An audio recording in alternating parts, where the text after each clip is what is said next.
Workload analytics helps you troubleshoot and optimize the performance of workloads running on Cloudera Altus. Initially, I see here that I have a Hive query that's failed.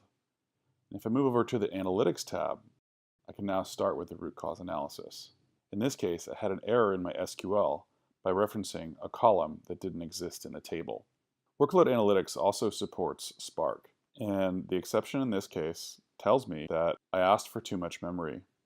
Workload analytics can also help you optimize the performance of jobs by looking for issues that might cause a workload to take longer than it should. As you can see, the workload overall took 40 minutes, and a number of these tasks took over 20 minutes to start. The outlier tasks are listed here in red as the tasks which took longest to begin. The other thing that workload analytics can do is track the history of workloads over time. We're looking at a workload that's a recurring workload, and we can see how the performance of each individual stage is trending over time.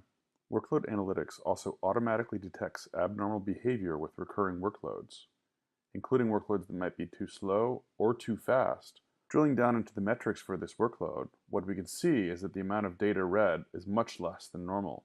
If you've submitted a number of jobs together as a group, just click on the Analytics tab from the Group page in Altus. In this case, one job failed, which was the skewed join job. We'll be able to browse the execution details of all 3 jobs that are part of the TPC group. We run query 17 from the TPC benchmark set, and we attempt to execute a skewed join, which has issues. Workload analytics can also show us detailed information about the execution of our job. There were 6 MapReduce jobs generated by this very complex query, and we can see the log files from each individual task.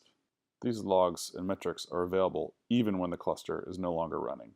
Similar logs and metrics are provided for Spark, as well as the ability to browse and search configuration properties.